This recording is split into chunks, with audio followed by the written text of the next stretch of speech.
ಓಂ ಶ್ರೀ ಗುರುಭ್ಯೋ ನಮಃ ಹರಿ ಓಂ. ನಮಸ್ತೆ ವೀಕ್ಷಕರೇ, ನಾನು ನಿಮ್ಮ ಚೇತನಾಚಾರ್ಯ. ಸೊ ತುಂಬ ಜನ ಕಾಲ್ ಮಾಡಿ ಕೇಳುವಂಥ ಪ್ರಶ್ನೆ, ಸರ್ ಯಾರು ನಮ್ಮ ಮಾತು ಕೇಳಲ್ಲ ಮನೆಯಲ್ಲಿ.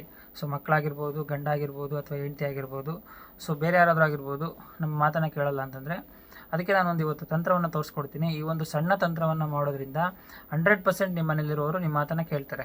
ಸೊ ಏನಪ್ಪ ಅಂತಂದ್ರೆ ಪ್ರತಿಯೊಬ್ಬರಿಗೂ ಅರಿಶಿಣದ ಪುಡಿ ಗೊತ್ತಿದೆ, ಟರ್ಮರಿಕ್ ಪೌಡರ್ ಅಂತ ಕರೀತಾರೆ ಇಂಗ್ಲೀಷಲ್ಲಿ. ಅರಿಶಿಣದ ಪುಡಿನ ತೊಗೊಂಡ್ಬಿಟ್ಟು ನೀವು ಪ್ರತಿ ದಿವಸ ಅಡುಗೆಯನ್ನು ಮಾಡ್ತಿರಲ್ವಾ, ಸೊ ಅಡುಗೆಯನ್ನು ಮಾಡೋ ಸಂದರ್ಭದಲ್ಲಿ ನೀವು ಅರಿಶಿಣವನ್ನು ಸ್ವಲ್ಪ ಜಾಸ್ತಿ ಬಳಸೋದ್ರಿಂದ ಅದಕ್ಕೆ ಅರಿಶಿಣಕ್ಕೆ ನಾವು ಭೂತತ್ವಕ್ಕೆ ನಾವು ಅದನ್ನು ಹೋಲಿಸ್ತೀವಿ. ಅಂದರೆ ಈ ಅರಿಶಿಣ ಎಲ್ಲೋ ತತ್ವವನ್ನು ನಾವು ಭೂತತ್ವ ಅಂತ ಹೋಲಿಸ್ತೀವಿ. ಸೊ ಅದಕ್ಕೆ ಹಿಡಿದಿಟ್ಟುಕೊಳ್ಳುವಂತಹ ಕೆಪಾಸಿಟಿ ಜಾಸ್ತಿ ಇರುತ್ತೆ. ಸೊ ಹಾಗಾಗಿ ನೀವು ಊಟದಲ್ಲಿ ಅರಿಶಿಣವನ್ನು ಜಾಸ್ತಿ ಬಳಸೋದ್ರಿಂದ ಸೊ ನಿಮ್ಮ ಮೇಲಿರುವಂತಹ ನಿಮ್ಮ ಮಕ್ಕಳಾಗಿರ್ಬೋದು, ನಿಮ್ಮ ಮನೆಯವರಾಗಿರ್ಬೋದು, ನಿಮ್ಮ ಮಾತನ್ನು ಕೇಳುವಂಥ ಚಾನ್ಸಸ್ ತುಂಬ ಇರುತ್ತೆ. ಮತ್ತು ಇನ್ನೊಂದು ತಂತ್ರವನ್ನು ನಾನು ನಿಮ್ಗೆ ತೋರಿಸ್ಕೊಡ್ತೀನಿ ನೋಡಿ. ಪ್ರತಿಯೊಬ್ಬರು ಕೂಡ ಈ ರೀತಿಯಾದ ಒಂದು ಬಿಳಿ ಹಾಳನ್ನು ತೆಗೆದುಕೊಳ್ಳಿ. ಈ ಬಿಳಿಯನ್ನು ತೆಗೆದುಕೊಂಡ್ಬಿಟ್ಟು ಈ ರೀತಿಯಾದಂತಹ ಒಂದು ಯೆಲ್ಲೋ ಕಲರ್ ಸ್ಕೆಚ್ ಪೆನ್ ತೆಗೆದುಕೊಳ್ಳಿ. ಇದರ ಮಧ್ಯೆ 0 ಅಂತ ಈ ರೀತಿಯಾಗಿ ಬರೀರಿ. ಈ ರೀತಿ 0 ಆಗಿ ಬರೆದ್ಬಿಟ್ಟು ನಿಮ್ಮ ಮಗು ಮತ್ತು ಮನೆಯವ್ರು ಯಾರಾದರೂ ಮಲ್ಕೊತಾರಲ್ವ, ಅಥವಾ ಮಗು ಸ್ಕೂಲಿಗೆ ಹೋಗ್ತಿದ್ರೆ ಆ ಬ್ಯಾಗಲ್ಲಿ ಈ ರೀತಿ 0 ಬರ್ದೇ ಇಟ್ಬಿಡಿ. ಸೊ ಮಗು ನೋಡಿ ಆಟೋಮೆಟಿಕಲಿ ನಿಮ್ಮ ಮಾತನ್ನು ಕೇಳೋಕ್ಕೆ ಶುರು ಮಾಡುತ್ತೆ. ಸೊ ಇದು 1 ರಿಂದ 15 ದಿವಸದೊಳಗಡೆ ವರ್ಕ್ ಆಗುತ್ತೆ.